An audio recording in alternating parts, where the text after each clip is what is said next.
प्यार एक ऐसी चीज है जो हमारे दिल को एक अलग ही सुकून देती है। जब हम किसी से दिल से प्यार करते हैं तो हम अपने इमोशंस, अपने ड्रीम्स, अपने सीक्रेट्स, अपना पूरा दिल उनके हवाले कर देते हैं। हम उन पर इतना ट्रस्ट करते हैं कि लगता है ये इंसान हमेशा हमारे साथ रहेगा, हमेशा हमारे लिए लॉयल रहेगा। और फिर जब एक दिन पता चलता है कि जिस इंसान को हमने अपने दिल का सबसे खास कोना दिया उसने ही हमें धोखा दे दिया, तो वो एक ऐसा मोमेंट होता है जो जिंदगी को हिला के रख देता है। धोखा सिर्फ एक एक्ट नहीं होता, ये एक इमोशनल अर्थक्वेक होता है जो सिर्फ ट्रस्ट नहीं बल्कि हमारे सेल्फ वर्थ को भी हिला देता है। ऐसा लगता है जैसे हमारे पैरों के नीचे से जमीन खिसक गई हो। धोखा क्यों सबसे ज्यादा चुभता है? क्योंकि प्यार में हम वल्नरेबल हो जाते हैं। हम अपनी गार्ड नीचे कर देते हैं, हम अपने दिल के सारे राज उन्हें बता देते हैं, हम अपनी कमजोरियां उन्हें दिखाते हैं। जब वही इंसान हमें धोखा देता है तो सिर्फ एक रिलेशनशिप नहीं टूटता, हमारा अपने ऊपर का ट्रस्ट भी टूट जाता है। ये सिर्फ इतना नहीं होता कि उन्होंने किसी और के साथ टाइम स्पेंड किया या कुछ छुपाया, ये इस बात का सिंबल होता है कि उन्होंने हमारे इमोशंस की वैल्यू नहीं समझी। और ये चोट दिल के इतने गहरे हिस्से तक जाती है कि कभी कभी लगता है कि शायद हम दोबारा कभी किसी पर ट्रस्ट नहीं कर पाएंगे। मैं जानता हूं जब धोखा मिलता है ना तो शुरू में गुस्सा, कंफ्यूजन और दर्द इतना इंटेंस होता है कि समझ ही नहीं आता कि रिएक्ट कैसे करें। कभी लगता है रो लें, कभी लगता है उन्हें कन्फ्रंट करें, कभी लगता है बस सब कुछ छोड़ के चले जाएं। ये जो इमोशनल स्टॉर्म होता है, यही रीजन है कि बिट्रियल का पेन किसी भी ब्रेकअप या फाइट से ज्यादा इंटेंस होता है। क्योंकि फाइट में शायद मिसअंडरस्टैंडिंग होती है, ब्रेकअप में शायद कंपैटिबिलिटी का इशू होता है, लेकिन धोखा में एक कॉन्शियस चॉइस होती है जो आपके खिलाफ ली गई होती है। और ये बात सबसे ज्यादा हर्ट करती है कि उन्होंने जान के आपका दिल तोड़ा। धोखा का इम्पैक्ट सिर्फ प्रेजेंट पर नहीं, फ्यूचर पर भी होता है। जब आपको एक बार धोखा मिलता है तो आप अपने आने वाले रिलेशनशिप्स में भी ज्यादा कॉशियस, ज्यादा गार्डेड हो जाते हो। आप हर किसी की हर बात डाउट करने लगते हो, हर छोटी सी चीज में रेड फ्लैग ढूंढने लगते हो। ये एक तरह का इमोशनल स्कार होता है जो हील तो हो सकता है, लेकिन उसका निशान जिंदगी भर रहता है। इसलिए ये समझना बहुत इंपॉर्टेंट है कि धोखा के बाद अपने इमोशंस को कैसे हैंडल करें, कैसे अपने आप को संभालें और कैसे डिसाइड करें कि आपको आगे क्या करना है। लेकिन मैं तुम्हें यह भी बता दूं कि चाहे धोखा कितना भी बड़ा हो, ये तुम्हारी जिंदगी का एंड नहीं है। ये तुम्हारे प्यार की कहानी का लास्ट चैप्टर लग सकता है, लेकिन असली कहानी तो अब शुरू होती है। ये मोमेंट तुम्हें तोड़ सकता है या तुम्हें एक नया स्ट्रॉन्ग वर्जन बना सकता है। चॉइस तुम्हारे हाथ में है। और इसी वीडियो में हम बात करेंगे कि कैसे तुम अपने दिल को संभाल सकते हो, कैसे अपने इमोशंस को समझ सकते हो और कैसे डिसाइड कर सकते हो कि तुम्हें इस बिट्रेयल के बाद अपनी लाइफ का नया चैप्टर कैसे लिखना है। जब रिलेशनशिप में धोखा मिलता है तो सबसे पहला रिएक्शन होता है एक इमोशनल सुनामी का। ये एक ऐसी लहर होती है जो बिना वार्निंग के आती है और आपके अंदर के सारे जज्बात हिला के रख देती है। पहले तो शॉक लगता है, ये सच में हो गया, उसने ऐसा कैसे कर दिया। ये डिसबिलीफ का फेज होता है जिसमें दिमाग ये एक्सेप्ट ही नहीं करता कि जो इंसान आपके लिए सब कुछ था, जिस पर आपने अपना दिल रखा था, उसने ऐसा कुछ किया हो। इस मोमेंट में आप अपने आप से 1000 सवाल पूछते हो लेकिन जवाब नहीं मिलते। और इसी वजह से सबसे पहला स्टेप ये होता है कि आप अपने इमोशंस को समझो, उन्हें फील करो, उनसे भागो मत। बहुत लोग ये गलती करते हैं कि वो अपना दर्द इग्नोर करते हैं सोच के कि मैं स्ट्रांग हूं, मुझे फर्क नहीं पड़ता। लेकिन सच ये है कि इमोशंस को दबा देना एक टाइम बॉम्ब को अंदर स्टोर करने जैसा है। वो कभी ना कभी फटेगा ही। इसलिए अपने इमोशंस को अलाउ करो कि वो सरफेस पे आए। अगर गुस्सा आ रहा है तो गुस्सा फील करो, अगर रोना आ रहा है तो रो लो। ये वीकनेस नहीं, ये हीलिंग का पहला स्टेप है। जब आप अपने इमोशंस को एक्सेप्ट करते हो तो आप अपने दर्द को नाम देते हो, और जब किसी चीज का नाम होता है तो उससे डील करना आसान हो जाता है। एक्सेप्टेंस का मतलब ये नहीं है कि आप जो हुआ उसे अप्रूव करते हो। इसका मतलब है कि आप ये मान लेते हो कि हाँ, ये हो चुका है और आप इस रियलिटी से भाग नहीं रहे। जब तक आप डिनाइल में हो, आप अपनी एनर्जी सिर्फ उस सच से लड़ने में वेस्ट करते हो जो बदल नहीं सकता। जब आप सच्चाई एक्सेप्ट कर लेते हो तभी आप अपने फ्यूचर के डिसीजंस क्लियर माइंड से ले पाते हो। ये बिल्कुल वैसे है जैसे किसी को चोट लगती है। पहले आप ये एक्सेप्ट करते हो कि हाँ, चोट लगी है, तभी आप इलाज शुरू करते हो। अगर आप ही कहते रहो कि नहीं, कुछ नहीं हुआ, तो चोट अंदर अंदर बढ़ती रहेगी। ये भी जरूरी है कि आप अपने इमोशंस के सोर्स को समझो। कभी कभी जो गुस्सा हम फील करते हैं वो सिर्फ धोखा देने वाले पे नहीं होता, वो अपने ऊपर भी होता है। हमें लगता है कि मैंने पहले क्यों नहीं देखा, मैंने इस इंसान पे इतना ट्रस्ट क्यों किया, मैंने रेड फ्लैग्स क्यों इग्नोर किए, और फिर हम अपने आप को ब्लेम करना शुरू कर देते हैं। लेकिन ये सेल्फ ब्लेम और गिल्ट हीलिंग को स्लो कर देते हैं। आपको समझना होगा कि ट्रस्ट करना आपकी गलती नहीं थी, क्योंकि प्यार का मतलब ही ट्रस्ट होता है। गलती उनकी थी जो उस ट्रस्ट का गलत इस्तेमाल किया। इस प्रोसेस में एक और इमोशन आता है जो लोग अक्सर समझ नहीं पाते, कंफ्यूजन। आप एक ही इंसान के लिए एक साथ प्यार और गुस्सा फील करते हो। एक तरफ दिमाग कहता है कि उसने मुझे धोखा दिया, मुझे उससे दूर हो जाना चाहिए, लेकिन दिल के किसी कोने में अभी भी वो पुराने पल, वो यादें, वो अटैचमेंट जिंदा होती हैं। ये कॉन्फ्लिक्टिंग इमोशंस नॉर्मल हैं। इसका मतलब ये नहीं है कि आप वीक हो या आप उस धोखे को इग्नोर कर रहे हो। इसका मतलब ये है कि आप एक इंसान हो जिसका दिल और दिमाग अभी एक ही पेज पे नहीं है, और ये अलाइनमेंट टाइम के साथ आता है। आपके लिए ये समझना बहुत इंपॉर्टेंट है कि इमोशंस टेम्पररी होते हैं, परमानेंट नहीं। आज जो दर्द आप फील कर रहे हो, कल वो उतना इंटेंस नहीं रहेगा। जैसे जैसे आप अपने इमोशंस को एक्नॉलेज करोगे, उनके ऊपर बात करोगे, उन्हें एक्सप्रेस करोगे, वैसे वैसे वो अपनी पावर लूज करते जाएंगे। ये बिल्कुल वैसे ही है जैसे अंधेरे में एक स्केरी शैडो दिख रही हो, लेकिन जैसे ही लाइट ऑन होती है वो शैडो अपने आप चली जाती है। इमोशंस भी वैसे ही हैं। जब आप उन पे लाइट डालते हो, वो स्केरी लगना बंद हो जाते हैं। इस वक्त एक और चैलेंज आता है। लोग आपको जल्दी हील होने का प्रेशर देना शुरू कर देते हैं। वो कहते हैं, छोड़ दो यार, आगे बढ़ो, इतना क्यों सोच रहे हो। लेकिन जो नहीं गुजरा उस सिचुएशन से, वो आपके इमोशंस की डेप्थ नहीं समझ सकता। इसलिए अपने हीलिंग प्रोसेस का पेस खुद डिसाइड करो। किसी की एक्सपेक्टेशंस के हिसाब से अपने इमोशंस को रश मत करो। अगर तुम्हें 1 महीना लगता है या 1 साल लगता है, दैट्स ओके। तुम्हारा दर्द तुम्हारा है और तुम्हें डिसाइड करना है कि तुम उससे कैसे प्रोसेस करोगे। कभी कभी अपने इमोशंस को समझने का सबसे इफेक्टिव तरीका होता है उन्हें लिखना। अपनी फीलिंग्स का एक जर्नल बनाओ। जो तुम फील कर रहे हो बिना फिल्टर के लिखो। तुम चाहोगे तो किसी ट्रस्टेड दोस्त या थेरेपिस्ट से बात करो, क्योंकि जब हम अपने इमोशंस को वर्ड्स देते हैं तो वो दिमाग के अंदर घूमना बंद कर देते हैं। जब तक इमोशंस अंदर ही रहते हैं वो प्रेशर कुकर जैसे बन जाते हैं, लेकिन जब तुम उन्हें एक्सप्रेस करते हो वो रिलीज हो जाते हैं।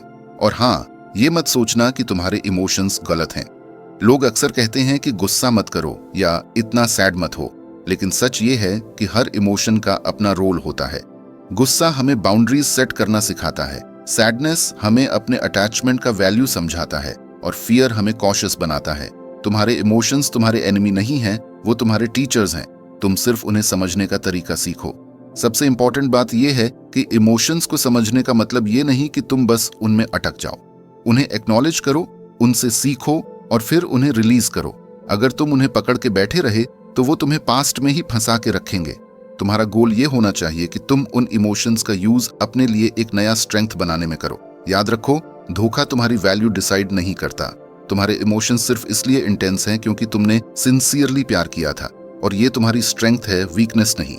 जो लोग दिल से प्यार करते हैं उनका दिल टूटने पर दर्द ज्यादा होता है, लेकिन वही लोग सबसे ज्यादा हील भी करते हैं और सबसे ज्यादा ग्रो भी करते हैं। तुम बस अपने इमोशंस को समझो, उनसे भागो मत, क्योंकि हीलिंग का रास्ता यहीं से गुजरता है। जब आप रिलेशनशिप में धोखा देखते हो या इसका शक होता है तो सबसे बड़ा चैलेंज होता है सच का सामना करना, क्योंकि सच का सामना करना सिर्फ एक बात को कंफर्म करना नहीं होता, बल्कि उस बात के साथ जुड़ी सारी इमोशंस, एक्सपेक्टेशंस और ड्रीम्स का सामना करना होता है। और ये आसान नहीं होता। अक्सर हम सच से बचने की कोशिश करते हैं क्योंकि हम सोचते हैं कि अगर हमने उसे इग्नोर कर दिया तो शायद वो खुद ही ठीक हो जाएगा। लेकिन रियलिटी ये है कि जितनी देर आप सच्चाई से बचोगे उतना ही ज्यादा वो आपको अंदर से खाता रहेगा। सच का सामना करने का मतलब ये है कि आप अपने डाउट्स को क्लियर करने के लिए खुद को इमोशनली रेडी करो। इसके लिए पहला स्टेप होता है अपना दिमाग काल्म करना। जब आपके इमोशंस पीक पर होते हैं तो आप जो सुनते हो या जो बोलते हो वो मोस्टली गुस्से, दुख या कंफ्यूजन से ड्रिवन होता है। आपको जरूरत है कि आप पहले अपने दिल को थोड़ा स्टेडी करो। एक डीप ब्रेथ लो, थोड़ा टाइम लो, अपने माइंड को प्रिपेयर करो कि आपको अनकंफर्टेबल ट्रूथ्स का सामना करना पड़ेगा, क्योंकि जब आप काम स्टेट में होते हो तभी आप सही सवाल पूछ पाते हो और क्लियर जवाब सुन पाते हो। अब आता है वो मोमेंट जहां आपको अपने पार्टनर के सामने बैठकर बात करनी है। कम्युनिकेशन इज की, लेकिन ये कम्युनिकेशन अग्रेसिव नहीं, असर्टिव होना चाहिए। मतलब आप अपने इमोशंस क्लियरली एक्सप्रेस करो, लेकिन बिना अननेसेसरीली ब्लेम किए। आप कह सकते हो, मुझे कुछ चीजें नोटिस हुई हैं जो मुझे डिस्टर्ब कर रही हैं। मैं चाहूंगा कि तुम ऑनेस्टली मुझे बताओ। इस तरह के सेंटेंसेस एक ओपन एनवायरनमेंट क्रिएट करते हैं जिसमें दूसरा बंदा ज्यादा लाइकली होता है अपनी बात शेयर करने के लिए। ये समझना जरूरी है कि सच पूछने का मतलब इंट्रोगेशन नहीं होता। आप डिटेक्टिव बन के हर छोटी बात पर अटैक करोगे तो सामने वाला या तो डिफेंसिव हो जाएगा या झूठ बोलने लगेगा।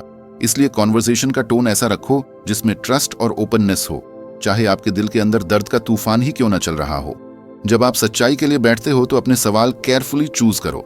फालतू असम्पशंस या एग्जैजरेटेड स्टेटमेंट्स जैसे तुम कभी मुझसे प्यार करते ही नहीं थे या तुम हमेशा झूठ बोलते हो अवॉइड करो। ये स्टेटमेंट सामने वाले को अटैक फील करवाते हैं। इसके बजाय स्पेसिफिक चीजें पूछो, जैसे क्या तुम्हारा किसी और के साथ इमोशनल या फिजिकल कनेक्शन है, या क्या तुमने कुछ ऐसा किया जो मुझे हर्ट करेगा। स्पेसिफिक क्वेश्चंस ज्यादा क्लियर जवाब लाते हैं। अब यहाँ एक बहुत इंपॉर्टेंट चीज समझनी है, हर सच आपको वैसे नहीं मिलेगा जैसे आप सोच रहे हो। कभी कभी सामने वाला ट्रूथ को शुगर कोट करेगा, कभी उसका हाफ वर्जन बताएगा, कभी टोटली डिनाई करेगा। इसलिए आपको अपने इंट्यूशन पर भी भरोसा रखना पड़ेगा। अगर आपको लगता है कि बातों में गैप है या आंसर्स अवॉइड किए जा रहे हैं तो उन डाउट्स को इग्नोर मत करो। लेकिन यह भी जरूरी है कि आप बिना प्रूफ के अपने असम्पशंस पर फाइनल कंक्लूजन न बना लो। कम्युनिकेशन का एक और एंगल होता है क्लैरिटी लेना। धोखा मिलने के बाद इमोशंस का एक मेस होता है। आप कंफ्यूज होते हो कि ये एक मिस्टेक थी, एक पैटर्न है, या फिर रिलेशनशिप में कुछ ऐसा था जो इग्नोर हो रहा था। क्लैरिटी लेना मतलब अपने पार्टनर से ये समझना कि जो हुआ वो क्यों हुआ, उसके पीछे क्या रीजन था। ये क्लैरिटी आपको डिसीजन लेने में मदद करेगी, चाहे आप रिलेशनशिप को एक और चांस देना चाहते हो या मूव ऑन करना चाहते हो। लेकिन क्लैरिटी लेना का मतलब ये नहीं है कि आप धोखे को जस्टिफाई करो। बहुत बार धोखा देने वाले अपनी गलती को एक्सप्लेन करते हुए ब्लेम शिफ्ट करने लगते हैं। तुम मुझे समझते नहीं थे, तुम बिजी रहते थे, तुम चेंज हो गए हो। आपको ये आइडेंटिफाई करना होगा कि एक्सप्लेनेशन और जस्टिफिकेशन में फर्क है। एक्सप्लेनेशन आपको कॉन्टेक्स्ट देती है, लेकिन जस्टिफिकेशन आपकी वैल्यू को अंडरमाइन करती है। अगर आपको लगता है कि सामने वाला अपनी रिस्पॉन्सिबिलिटी लेने के बजाय ब्लेम आप पर डाल रहा है तो ये एक रेड फ्लैग है। सच्चाई का सामना करते वक्त एक और चीज बहुत क्रूशियल होती है, अपने लिए नॉन नेगोशिएबल्स डिफाइन करना। हर रिलेशनशिप में कुछ चीजें होती हैं जो आप टॉलरेट कर सकते हो और कुछ जो बिल्कुल अनएक्सेप्टेबल होती हैं। अगर आपके लिए लॉयल्टी एक नॉन नेगोशिएबल है तो आपको ये क्लियर होना चाहिए कि धोखा उस लाइन को क्रॉस करता है। जब आप अपने बाउंड्रीज क्लियर रखते हो तो सच्चाई सुनने के बाद डिसीजन लेना आसान हो जाता है। कॉन्वर्सेशन के बीच में अपने इमोशंस का ध्यान रखो। हो सकता है कि आपको कुछ ऐसा सुनने मिले जो आपके लिए शॉकिंग हो, जो आपके दिल को तोड़ दे। उस वक्त इम्पल्सिव डिसीजन मत लो। कभी कभी हमें लगता है कि तुरंत ब्रेकअप या तुरंत फॉरगिव करना बेस्ट ऑप्शन है, लेकिन जब दिमाग हीटेड होता है तो डिसीजंस मोस्टली रिग्रेट बन जाते हैं। इसलिए सच सुनने के बाद थोड़ा स्पेस लो, अपने ऑप्शंस पर काल्मली सोचो। इस पूरे प्रोसेस में एक और चीज बहुत हेल्प करती है, थर्ड पार्टी मीडिएशन। अगर आप फील करते हो कि आप दोनों काल्मली बात नहीं कर पा रहे हो तो एक trusted mutual friend, family member या थेरेपिस्ट के साथ बात करो। कभी कभी एक न्यूट्रल पर्सन का प्रेजेंस कॉन्वर्सेशन को प्रोडक्टिव बनाता है। यह भी पॉसिबल है कि सच्चाई बहुत हर्टफुल हो और आप फील करो कि आपको और डिटेल्स चाहिए, लेकिन अपने मेंटल हेल्थ के लिए कभी कभी ये बेटर होता है कि आप अननेसेसरी ग्राफिक डिटेल्स अवॉइड करो। जैसे अगर आपको ऑलरेडी पता चल गया कि पार्टनर ने चीट किया है तो हर छोटी डिटेल जानने की जरूरत नहीं होती, क्योंकि वो सिर्फ दर्द बढ़ाता है। अपने लिए जो जरूरी है उतनी क्लैरिटी लो, बाकी छोड़ दो। सच का सामना करना एक करेज का काम है, क्योंकि इसमें आप अपने दिमाग के वर्स्ट फियर्स को रियलिटी में चेंज होते देखते हो। लेकिन ये करेज ही आपको एम्पावर करता है। जब आप सच को फेस कर लेते हो, चाहे वो कितना भी पेनफुल हो, आप अपने लिए एक स्ट्रॉन्ग फाउंडेशन बना लेते हो, क्योंकि अब आप इल्यूजन में नहीं हो।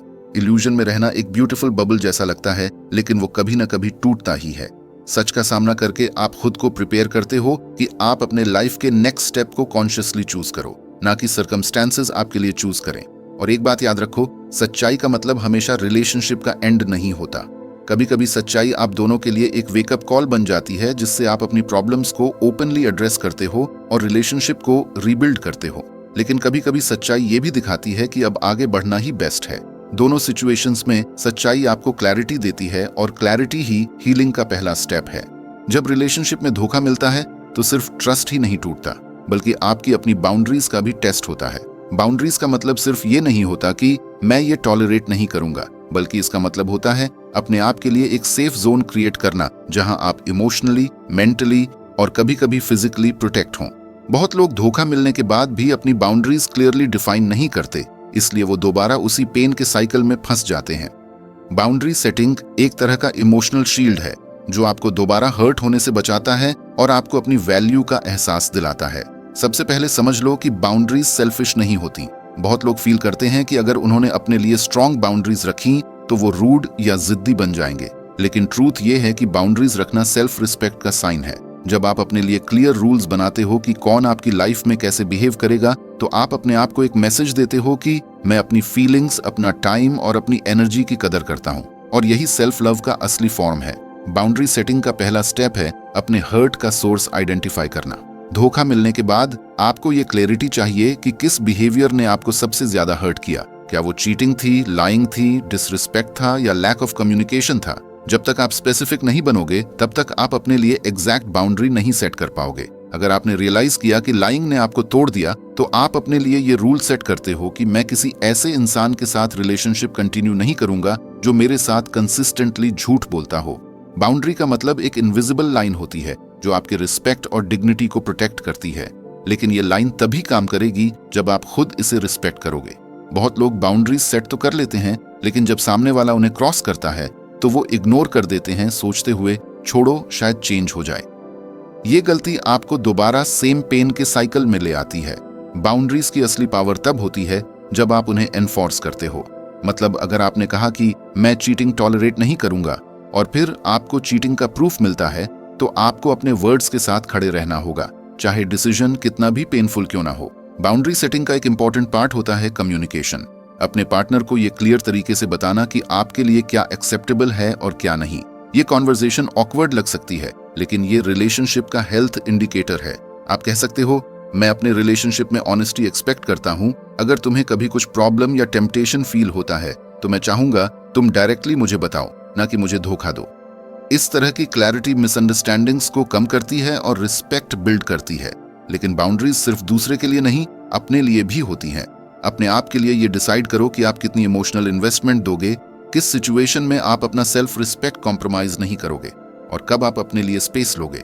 धोखा मिलने के बाद अपने लिए ये रूल बना लो कि मैं अपने हीलिंग प्रोसेस को प्रायोरिटी दूंगा, चाहे सामने वाला कितना भी सॉरी बोले।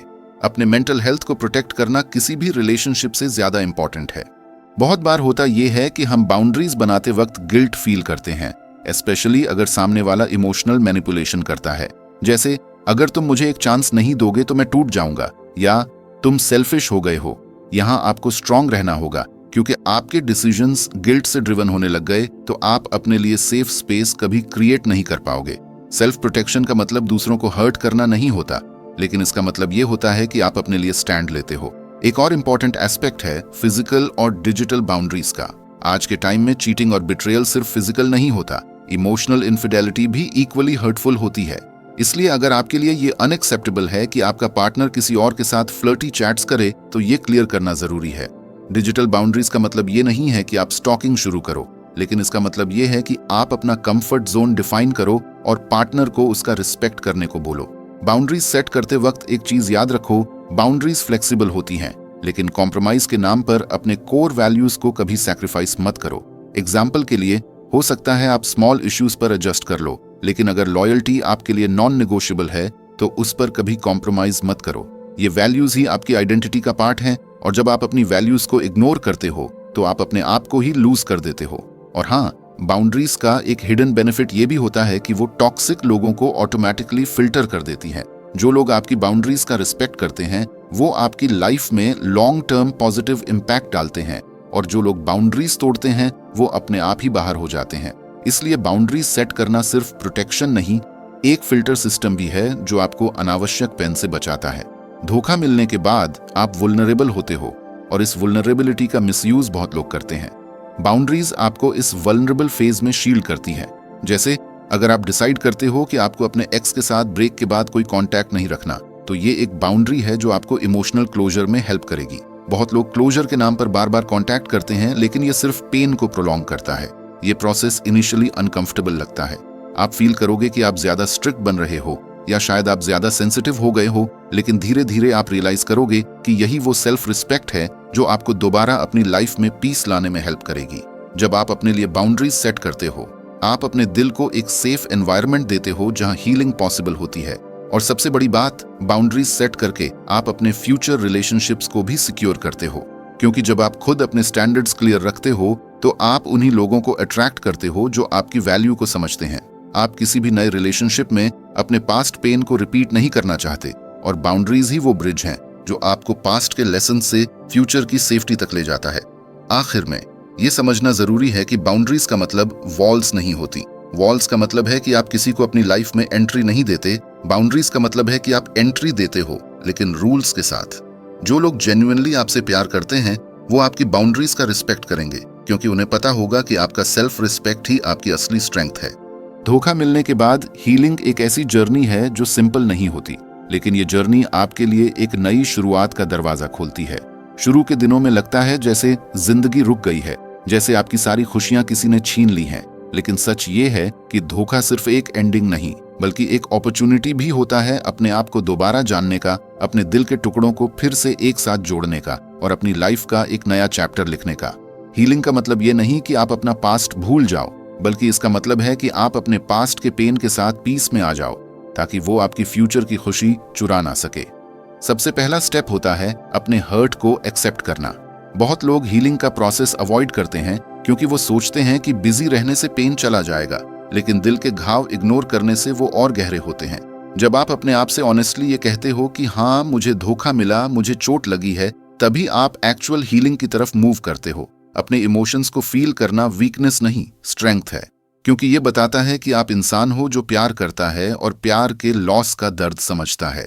हीलिंग के प्रोसेस में एक बहुत इंपॉर्टेंट चीज होती है सेल्फ केयर। और सेल्फ केयर का मतलब सिर्फ स्पा जाना या कॉफी पीना नहीं होता, बल्कि अपने माइंड और सोल का ख्याल रखना होता है। धोखा मिलने के बाद आपका सेल्फ वर्थ बहुत बार टूट जाता है, इसलिए ये जरूरी है कि आप अपने आप को दोबारा रिमाइंड करें कि आपकी वैल्यू किसी और के एक्शन से डिसाइड नहीं होती। अगर कोई आपको धोखा देता है, इसका मतलब ये नहीं कि आप प्यार के लायक नहीं हो, इसका मतलब ये है कि वो इंसान लॉयल रहने के लायक नहीं था। अपने लिए छोटे छोटे गोल्स सेट करो, जैसे एक नई हॉबी सीखना, अपनी हेल्थ इंप्रूव करना या अपने करियर पर फोकस करना। ये छोटे स्टेप्स आपको एक सेंस ऑफ अचीवमेंट देते हैं और आपके माइंड को पॉजिटिविटी के साथ एंगेज करते हैं। जब आप अपनी एनर्जी अपने ग्रोथ में इन्वेस्ट करते हो तो धीरे धीरे आप रियलाइज करते हो कि आप अपने पेन से ज्यादा स्ट्रांग हो। हीलिंग का एक और जरूरी हिस्सा होता है अपने आसपास पॉजिटिव लोगों को रखना।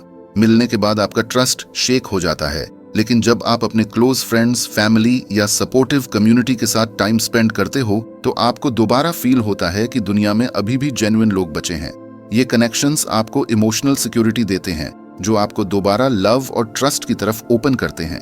फॉरगिवनेस भी हीलिंग का एक स्ट्रॉन्ग स्टेप है, लेकिन ये सबसे टफ पार्ट होता है। फॉरगिवनेस का मतलब ये नहीं होता कि आप सामने वाले के गलत काम को जस्टिफाई करते हो, बल्कि इसका मतलब है कि आप अपने दिल से वो बिटरनेस हटा देते हो जो आपको अंदर से खाती है। जब आप फॉरगिव करते हो तो आप अपने आप को फ्री करते हो। ये एक गिफ्ट है जो आप अपने लिए देते हो, ना कि उनके लिए, क्योंकि जब तक आप अपने हार्ट में गुस्सा, नफरत और रिवेंज का वेट लेकर चलोगे, आप कभी आगे नहीं बढ़ पाओगे। नई शुरुआत का मतलब होता है अपनी स्टोरी को दोबारा लिखना। हो सकता है पहले आप अपने आप को एक विक्टिम की तरह देखते थे, लेकिन अब आप अपने आप को एक सर्वाइवर के रूप में देख सकते हो। आप अपने पास्ट के चैप्टर्स को क्लोज करके नए ड्रीम्स, नए एक्सपीरियंसेस और नए रिलेशनशिप्स के लिए स्पेस बना सकते हो। इस प्रोसेस में पेशेंस बहुत जरूरी है, क्योंकि हीलिंग कोई रेस नहीं है। हर किसी का टाइम फ्रेम अलग होता है और आपको अपने पेस पर चलने का हक है। सेल्फ लव को अपनी लाइफ का फाउंडेशन बना लो। अपने आप को इतना प्यार करो कि कोई भी इंसान दोबारा आपके बाउंड्रीज तोड़ने की हिम्मत ना करे। अपने इंटरेस्ट्स, पैशंस और ड्रीम्स के पीछे जाओ। अपने आप को प्रूव करो कि आपकी लाइफ किसी एक इंसान के छोड़ देने से रुक नहीं जाती। जब आप अपने आप से प्यार करना सीख जाते हो तो आपका दिल दोबारा प्यार के लिए ओपन होता है, लेकिन इस बार आप अपने वर्थ के साथ। और याद रखो, धोखा एक पेनफुल लेसन है, लेकिन ये आपको वो चीज सिखाता है जो किसी स्कूल या बुक में नहीं मिलती। अपनी वैल्यू समझना, अपनी बाउंड्रीज बनाना और अपने लिए खुद खड़े रहना। आप जब ये लेसन समझ जाते हो तो आप दोबारा अपनी लाइफ का कंट्रोल ले लेते हो, और तब आप रियलाइज करते हो कि आपका फ्यूचर आपके पास्ट से कहीं ज्यादा ब्राइट है। आखिर में हीलिंग का रियल मैजिक तब होता है जब आप अपने पेन को अपनी स्ट्रेंथ बना लेते हो। आप शायद अभी सोच रहे हो कि मैं दोबारा कैसे स्माइल करूंगा, लेकिन एक दिन आएगा जब आप अपने रिफ्लेक्शन में एक ऐसा इंसान देखोगे जो सिर्फ धोखा सरवाइव नहीं किया, बल्कि उसके बाद और भी स्ट्रॉन्ग, वाइज और ब्यूटीफुल बन गया। और वही दिन होगा जब आप ट्रूली कहोगे, मेरा पास्ट मुझे डिफाइन नहीं करता, मेरी हीलिंग मुझे डिफाइन करती है। अगर तुम ये वीडियो यहाँ तक देख रहे हो तो इसका मतलब है कि तुम्हें शायद लाइफ में कभी ना कभी धोखा मिला होगा, या तुम किसी ऐसे फेज से गुजरे हो जहां ट्रस्ट टूट गया था। मैं जानता हूं ये पेन छुपाया नहीं जाता, और जब रात को सब सो जाते हैं तब ये चुभता है सबसे ज्यादा। शायद तुम ये वीडियो इसलिए देख रहे हो क्योंकि तुम अपने आंसर्स ढूंढ रहे हो, या शायद इसलिए क्योंकि तुम चाहते हो कोई तुम्हें समझे। और अगर तुम्हें लगता है कि मैं तुम्हें समझ पा रहा हूं, तो सच कह रहा हूं, मैं भी कभी तुम्हारी जगह पर था। पर एक बात याद रखना, ये जर्नी तुम अकेले नहीं चल रहे हो। हमारे जैसे बहुत लोग हैं जो इस पेन को समझते हैं, और इसीलिए ये चैनल है। यहाँ तुम्हें मिलेगा वो समर्थ जो शायद तुम्हें अपने आसपास नहीं मिलता। यहाँ हम सिर्फ दर्द की बात नहीं करते, हम हीलिंग की बात करते हैं। हम सिर्फ धोखा की कहानी नहीं सुनाते, हम नई शुरुआत का रास्ता दिखाते हैं। तो अगर तुम चाहते हो कि तुम्हारी लाइफ में भी वो एक नई शुरुआत आए, अगर तुम चाहते हो कि तुम अपने दिल के जख्म को स्ट्रेंथ में बदल सको, तो तुम्हें ये चैनल अपना दोस्त बना लेना होगा।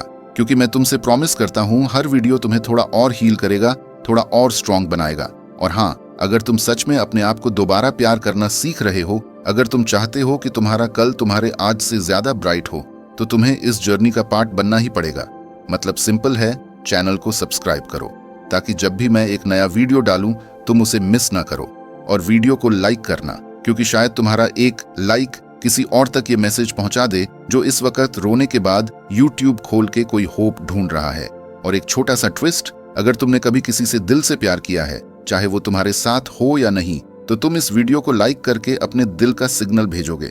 शायद वो तुम्हारा सिग्नल कभी उन तक ना पहुंचे, पर मैं प्रॉमिस करता हूं कि वो तुम तक जरूर पहुंचेगा जो तुम्हारे साथ इस सफर में है। तो चलो, अपने आप से एक वादा करो, अब तुम दोबारा खुद के लिए जीना सीखोगे। अब तुम अपनी कहानी को अपने हाथों से लिखोगे।